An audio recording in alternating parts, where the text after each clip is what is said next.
for one, am grateful, Mrs. Bush, that they are finally bringing civilization to this savage land. I could not agree with you more, my dear. My daddy settled this land, and I know he'll be looking down on us, pleased at how we help the natives. Yes, they've lost their land, but they've gained access to heaven.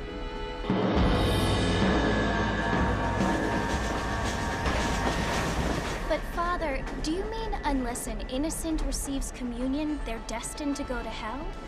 It hardly seems fair. What I mean to say, Jenny, is that there is a great deal of difference between an innocent and a savage. I never thought of it that way. Yes, they lived like animals, but they're happier now.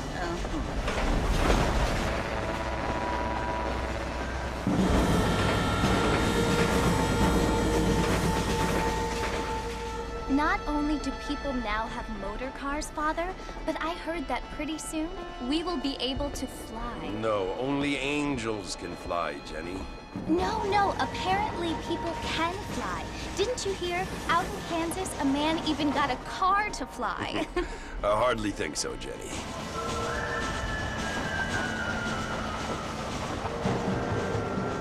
Apparently, Mr. Johns wants to run for governor, which is why he's so concerned with cleaning up the state. Nate Johns. Yes. His family is nothing but hillbilly trash that came here after the war.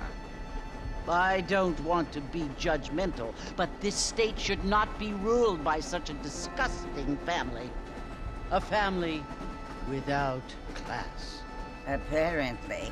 The Johns family have made a lot of money, and he has a lot of friends in politics. Mrs. Bush, money isn't everything. There are many things that money cannot buy. It seems that money can buy voters, though.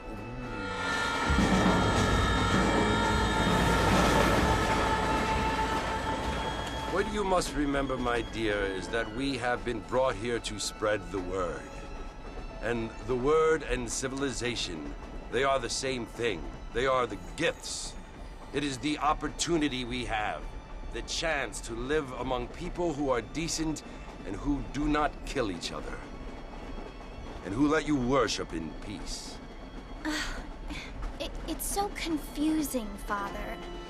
Sometimes I find it impossible to make the distinction between a loving act and a hateful one. I mean, they often seem to be the same thing. Yes, Jenny, it is confusing. But you only have to ask me if you need help. Indeed. Well, here we are, Mrs. Bush. Armadillo.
You must be John Marston. Sometimes. I'm Jake. Your friends from Blackwater hired me to guide you.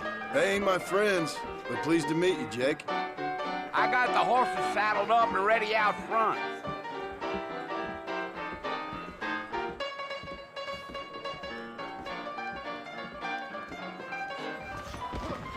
A lot of treasure seekers coming into these lands. Just go down, you will,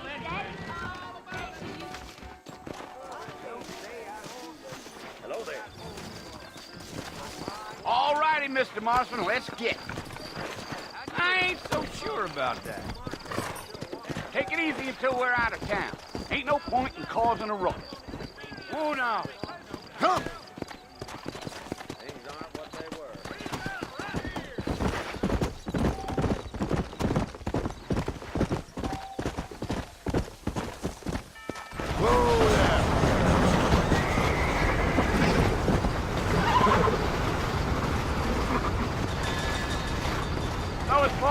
somebody you want to visit? That's right. Ain't taking nobody up to the fort in a long time. Strange place for a decent fella to want to visit, if you don't mind me saying. Who said I was a decent fella? It's been abandoned for years now. Folks say it was built during the Mexican War. What kinds of soldiers around back then? Why'd they leave? Well, I ain't entirely sure. I heard they had to go up north to fight Indians, or maybe they got tired of being soldiers and went looking for gold. You know how things is. So what are you doing up at the fort? I'm looking for an old friend. Well, like I says, you ain't gonna find many folk around those parts these days. Those you do find are about as sociable as most rated back to. I mean, I ain't one to judge a man by the company he keeps, but... Well, he ain't been friends for a long time.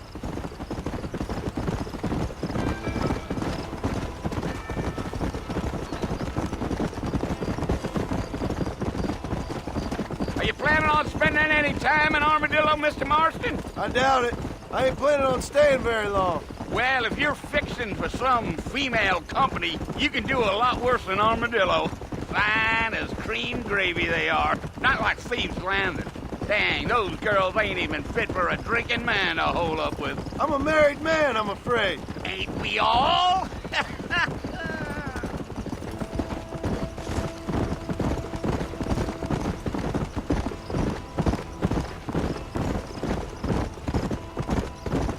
Yeah, so it was the marshal who hired me. Lee Johnson, do you know him? I think I heard his name. Says he got a telegram from some Blackwater big bugs asking for a guide. I guess it's none of my business. That's right. Gee up.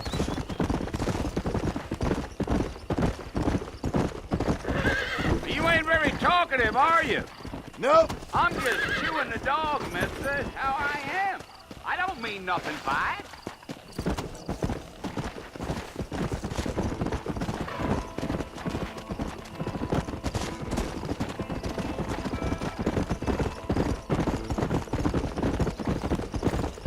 I'll tell you, Mr. Marston, those coyotes eat better than I do. Not far now, Mr. Marston. The fort's just over this hill.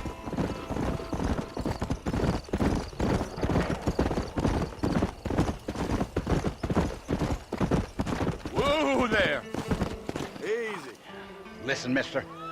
This here is what's left of Fort Mercer. Some gang rode in and took the place over. So I understand. This is where we part ways, friend. You have yourself a good time.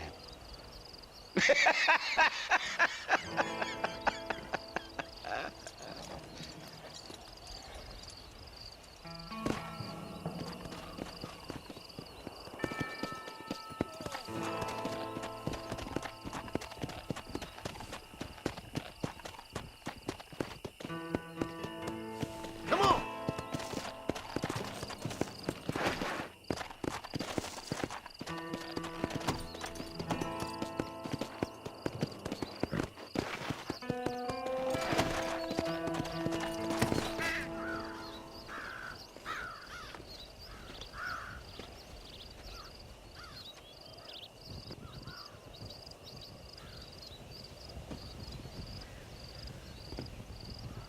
Bill!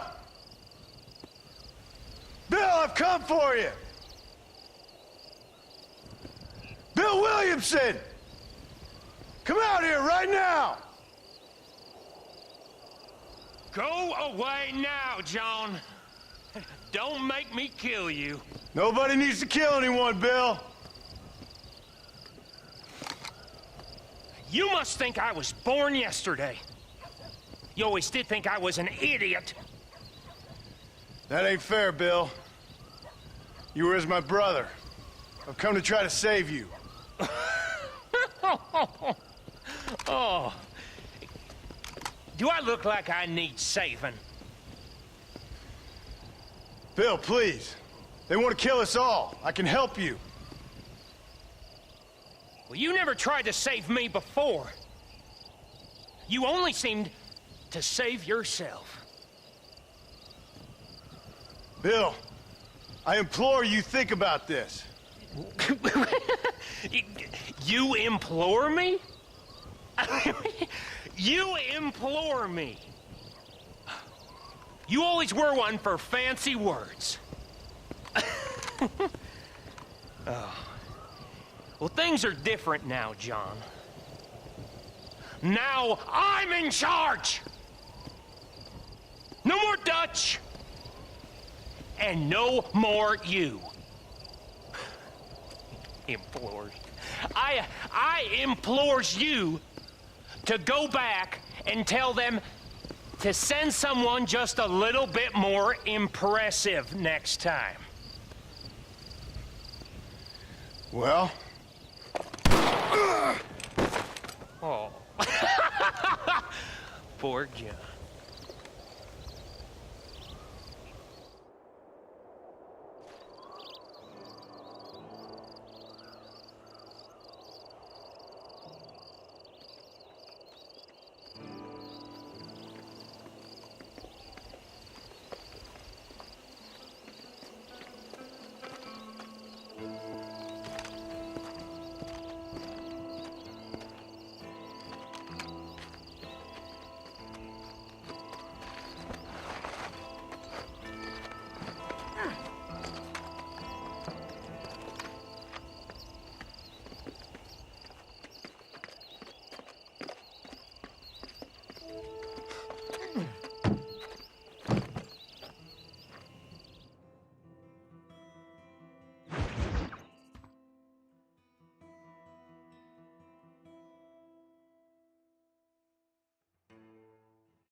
Well, you're alive.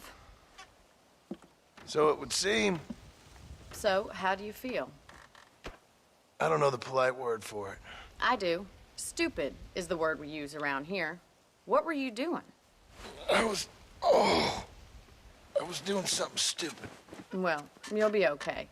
Once you didn't die, the doctor said you'd be fine. He got the bullets out a couple days ago. Good. It cost us $15. I'm sorry, madam. Should have left me there to die. Did you want to die? I mean, was that it? Was that why you went straight out to Fort Mercer and picked a fight with the worst bandit in the county? To die, Mr. Mr. Marston. John Marston. Bonnie McFarland. Miss Bonnie McFarland. Well, you may be right, Miss McFarland. I don't know. Huh. So what were you doing? Trying to give Mr. Williamson a chance. For old time's sake. You know Bill Williamson? Knew him. Long time ago. Well, what was he like? Dumb. Just like you. Thank you, miss. See my hat? I have. And, what will you do now? Now I'm gonna take my time and go after him the less kind way. Well, that sounds very fun, Mr. Marston. Quite heroic, just like in those penny dreadfuls my brother used to read. Meanwhile, if you'll excuse me, I've got a ranch to run. Of course, if you're feeling better, why not take a ride with me later? Help me patrol the perimeter. You can earn back some of that money we wasted on doctor's bills. Of course. And thank you for saving my life, I mean. Next time, Mr. Marston, I strongly recommend you don't try to lose it quite so earnestly. I'll bear that in mind.